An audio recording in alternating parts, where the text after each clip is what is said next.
College football nerds here talking Iowa and Michigan for the Big Ten championship. Maybe people thought we'd be talking about Ohio State in this game, but we are not because of what Michigan did to Ohio State last week. And we did do a review of that game. Josh is here with me, of course, getting nerdy. We did do a review of that game, just so y'all know if you want to watch it. It's on our channel. We're not going to get too much into reviewing or rehashing what we talked about there because we talked about it and it was on our live show. And we did touch on it a lot throughout our live show. So a plug for that as well. If you want to catch that in podcast form or the replay on our channel, it's available. Want to let y'all know, as we always do, give us your score prediction in the comments and hit that subscribe and like button while you're down there. All right, Josh, I'm going to sort of let everybody know, in case they didn't see our top 10 video, just to get the hate out of the way. You don't have Michigan number 2. I do have Michigan number 2. So all the love in this video can come to me from Michigan fans, and all the hate can be directed right at you. What's funny in our... Wait. Yeah, just remind me, which one of us had Michigan against the spread? You had them against the spread. You didn't have winning, so it doesn't count. I'm not here to talk about the past, just the most recent past that was yesterday. Yes, Josh, for those of y'all who don't know, Josh picked a really close game, Michigan losing, but Michigan covering, and it was already a tight spread. So to his credit, he had that a tighter game than I did. So, Josh, I think what's interesting, we just got finished talking about Georgia and Alabama, and how there is some things matchup-wise that can neutralize where Georgia is clearly a much better team than Alabama right now. There's things they can do to neutralize it. And I want you to get into this, this concept of even if there's a team that's playing a lot better or is overall more talented, when the other team that's maybe the underdog or not really as talented, when they have one side of the ball that's elite, offense or defense, or close to elite, that can neutralize very large gaps in every other part of the game, every other facet, and create matchup issues that give them a puncher's chance where they otherwise wouldn't. If they were maybe just good on both sides of the ball, it's almost an advantage to be elite and bad than it is good and good. Talk about that a little bit.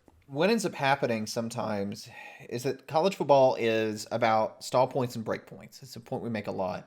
That you need a certain amount of yardage in one side of the ball or the other side of the ball to make things happen, to not make things happen, running the ball, passing the ball, etc. And like take the Ohio State game. And Michigan's run game was effective enough against Ohio State that the dam burst. And I'll go ahead and throw this little bit out so we can just get it out of the way. Michigan was 7.98 yards per play against Ohio State. Now that was over a yard per play better than any game Michigan's played in P5 competition. Better than any game all the way back to the Northern Illinois game where they were 9.3. And so at some level, either Ohio State is just that much worse than, I don't know, Indiana, Rutgers, or Ohio State had something of a bad game, and I think Michigan, there was something to be said that Michigan really wanted it more. But the thing is, when you start getting like 7.98 yards per play, your scoring and the way the offense moves for a team that was generally scoring in the low to mid 30s suddenly can get all the way into the 40s because it just totally shifts the number of first downs you get. It shifts your ability to sustain drives, and you felt that what feels a lot of times like momentum is not quite as emotional as you think it is. It's more your emotional reaction to the reality that Michigan was consistently able to get themselves in like 2nd and 4. And on 2nd and 4, they had a very high likelihood of getting another first down. And so that emotional momentum is actually just reflective of the fact that statistically they're moving the ball at a very good clip. And they were doing it efficiently, even really without a ton of explosives. There was just a lot of solid forward movement. Iowa, compared to Ohio State, is definitely a better animal at keeping Michigan from being ahead of the sticks. We talked about a lot that Ohio State's defensive statistics going into the Michigan game were 80% of opponent rushing averages, 91% of opponent passing averages. Iowa is 73% and 84%, so about 7% better on both run and pass. And I think Michigan almost has to take a step back offensively, maybe a yard per play or more, just because they were playing out of their mind versus Ohio State compared to how they've played against teams that are verifiably worse. But more than that, Iowa is really like a tier better defensively than Ohio State statistically. Ohio State just really hasn't lived up to whatever their preseason hype was. And so when you start taking that part into account, now all of a sudden the things that Ohio State wants to do, the things that or excuse me, Michigan wants to do, the things that make Michigan successful and an offense that is still predominantly run based but is trying to mix RPO concepts in become a lot more difficult. And when you look at Iowa, and we talked about this earlier in the year when they played Penn State, Iowa is a team that runs a lot of zone coverage and zone pressures, and they're really well equipped to deal with RPO plays so long as they can stop the run. If you got a team that really can stop the run with normal boxes and then plays that kind of coverage, we're finding it can be really effective at causing other teams to stall. So I think there's a real argument in this game that on the defensive side of the ball, Iowa, if Ohio State defensively, let's say this year they're a 7 out of 10, and let's say Iowa is 8.5 or a 9, that 2-point difference, let's say they're 20% better or 30% better. It's like about a tier better in our metrics. That doesn't equate to a 20% reduction in scoring. Quite frequently, that might actually cut your scoring in half because football is this funny sport about trying to get 10 yards at a time. And whether you get 12 yards in 3 plays or 9 yards in 3 plays is very often the difference in a touchdown. And especially when you have to get 12 yards, 6 times in a row, the ability to get a stop rather than give up an 8-yard gain because you're better at doing run fits or whatnot, it really has a significant impact on your scoring potential. And if there's one area Iowa has that allows them to stay in this game, I think it is that advantage, and I think it's that difference in matchups compared to what the Ohio State game presented for Michigan. And look, Iowa's not giving up 30 points all year. And the worst game was 27 points to Wisconsin, but in reality, man, I mean, if you look at the numbers, like I'm going to go back and look at the numbers. I've got the drives up, but I want to look at the numbers. Wisconsin threw for 4.7 yards an attempt, which is terrible, and ran for 3.5 yards per attempt, which is not good. The problem was Iowa ran for 0.8 yards and threw it for 5.3. So Iowa's offense was their worst enemy for their defense in that game. There were 3 scores right in the middle that really broke that game open for Wisconsin that were all short fields. And so Michigan's going to turn around and counter and say, yeah, Iowa's got a great defense, but their offense is bad, which I think at this point we can agree that it's pretty bad. Their offense is bad, and we've got a pretty good defense. So I think from that standpoint, Michigan fans will be right to say that. The problem is, into what you're getting at, is if we're talking about a game in the 20s, variability then comes into play. Because one weird kick block, one fumble, something here or there could really change this game because points will be at a premium. So with that, let's look at the model and run through that pretty quick before we get into any more discussion and see what the data shows. Our model, for those that aren't acquainted, because I know we haven't covered these teams a ton, is based off trying to look at how your team did against everyone they played, look at the matchup specific to this game, and then for each team, it looks at historical data and generates a scoring model that's unique to each team. Sort of a self-learning concept, and it's entirely relational between these two teams. It's not like a power rating model. And one of the intermediate statistics we generate, because I think it's useful, is your defensive percentage of opponent averages allowed, meaning Michigan allows teams to have 86% of their rushing averages, 83% of their passing averages. That actually numbers got a little bit better after the Ohio State game. Iowa allows 73% and 84%. And I think the notable thing here really is that Iowa's offense starts from such an anemic point. I mean, it's actually kind of crazy when you look at what the stats really are for Iowa this year. Running and when I look at them, I just constantly have to double take because running the ball at 3.27 yards per carry is not good. Passing the ball at 6.4 yards per attempt is not good. And we often say, really about 4.5 yards per carry is competent. About 7.5 yards per attempt is competent. Iowa is not averaging competency, run or pass, this year. And when you're at those kinds of averages, man, it's just hard to be good. And so even though Michigan I think their run defense is sneakily average. 86% of opponent averages is not great.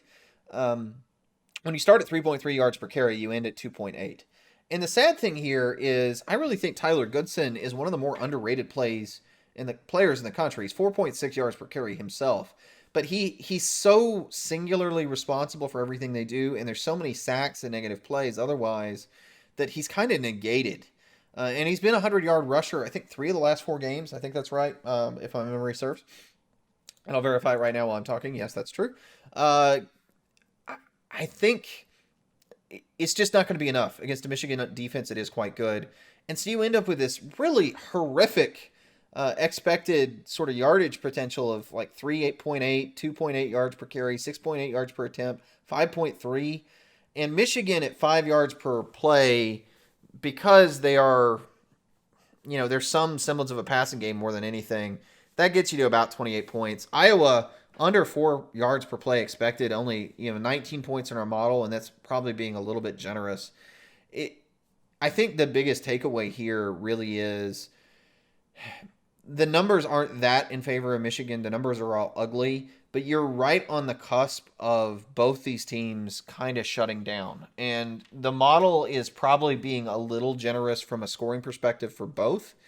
I think a game that is in the 20-10 range is not really that far out of expectations. And yeah, I mean, I'm taking a yard per play off them right now manually in the model, and it puts it at like 23-15, whereas the score is expected to be 28-19. They're just kind of at the floor. Again, football's a funny game. It's hard to keep a team from scoring about 17 points because they just get a random deep pass. If they're sputtering, they're just going to take deep shots and see which one connects, or they'll get a special team score or something. You get enough. If everybody's struggling, then you just punt, punt, punt. You both get like 17 possessions because you're hardly ever running plays, and somebody scores eventually. And that's kind of where this game's at, only Michigan is a lot more competent than Iowa. And you have a 28-19 result that is expected to come in, I'm just being brutally honest here, a pretty darn painful fashion. One thing that we don't get into a lot on this show is emotional aspects, psychological, gut aspects. I do think that there's an interesting dynamic here for Michigan in that they had the luxury of playing at home last week and being the underdog, playing at home and being the team with nothing to lose. And they showed it. They were loose. They were easy. And there was nothing about them that showed the tightness that we saw from, for example, in Alabama in the Iron Bowl, where they were just like, they were making countless unforced errors. And so I think there's something to be said about that in this game where Iowa's the team playing with no expectations and nothing to lose. And so that probably is to their favor some. And we've seen this with Ohio State against Wisconsin and Northwestern in the past in these championship games where they look real bad for a half because they come in real tight and they make a lot of these unforced errors. But the other team, because they don't have the offense to take advantage of it, ends up having everything go right for them, and they got a 7-point lead at the half or something like that. And I think that's how the Northwestern and Wisconsin games went in recent years, where, everything they needed to do, they did right. But they couldn't penalize and punish Ohio State not being ready to play or not being in the game enough to get enough lead out in front for when they ultimately did start throwing haymakers and coming back, that they had enough cushion that they could win the game. And I think that's what we're going to see a little bit in this game too. I think Michigan's going to have a little bit of a hangover. But I think they're the better team. I think that they are legitimately have earned number 2 in the country. And maybe this win will, if they win, it won't be as pretty. So people will question that a little bit, but I think it's more matchups than anything. I'm going to give my score here. Give me Michigan 24, Iowa 13, and tell me what you got. I have Michigan 23, Iowa 13. I'm getting really irritated of you copying my scores this week because it's going to make us look silly. Let's hope we're right, because otherwise we're both wrong this week. I agree with you totally. And there was a lot of talk that Petras had a shoulder injury earlier this year. But anyway, we got kind of benched for Padilla. I think it was the Northwestern game. And Look, I think early in the year, there was a point kind of around midseason where it looked like maybe they were turning the corner. Colorado State, Maryland, they threw the ball fairly well. They looked a lot more competent. Even if the Colorado State game was close, there was more going on there. And then it just, at that Penn State game, it kind of fell off a cliff. And a lot of people felt like they wouldn't have beat Penn State if Sean Clifford will be in. I will say I have been one that's been very vocal with the fact that is a gross oversimplification of the reality of that game. I'll take a tangent here because I think Iowa fans will appreciate it. Yeah, Penn State was scoring, but Sean Clifford was 5.8 yards per attempt. It's not like he was throwing the ball well. He had 0 touchdowns and 2 interceptions. Now, Taquan Robertson, when he came in, was 1.6 yards per attempt, 34 yards passing on 21 attempts. He was abysmal. And State fans are correct to say they might have scored another touchdown, maybe 2 touchdowns. But I think it's a little more complicated than that. Penn State got some early scores, and they weren't moving the ball either. I think the reality for Iowa, just as much, is they have suffered from their own quarterback problems this season. You can't ask Goodson to be everything all the time. And then otherwise, they just really haven't found a guy to carry them. And I think against Michigan, it's just going to be killer. Michigan is a better team. They are more talented. I don't know that they have clear-cut top-end weapons on the offensive side of the ball to the extent that some of the other powers have in recent years. But they've got good players. The running back position has real depth. And I think at the end of the day, that's just going to be too much for Iowa. And that's why I think it's 23-13. I just don't think Iowa's going to move the ball very well. I think the lack of consistency means maybe even if they get yards, it's going to stall and it's not going to generate points. But it is one of those low-scoring games that, and we say this over and over again, if you're below 25 points predicted, you're saying that one punt return touchdown, one pick six on a drive that might be promising, that can be 10, 14-point swings in a game where you're only expected to score 13. All of a sudden, that 23-13 becomes 27-6 or like 20-16, right? If you throw a pick six in a promising drive. So the ability for Iowa to win this game is absolutely there. I don't think, even though it's a 10.5-point spread, I don't think the odds of Iowa beating Michigan, maybe this is an interesting point to kind of end on. I actually think in some ways it's more likely that Iowa beats Michigan than Alabama beats Georgia this week, even though the spread is 4 points higher in this game. And it's just because I think it's low enough scoring, and I think these teams are herky-jerky enough that there's a lot of variability on the table. And Iowa, who was pick city early in the season, has the ability to generate defensive scores at such a rate that I do think this game, 10 points is probably the average result, but it could spring. And we haven't even talked about the fact that Michigan could blow Iowa out as well, which I think is equally likely in its own way.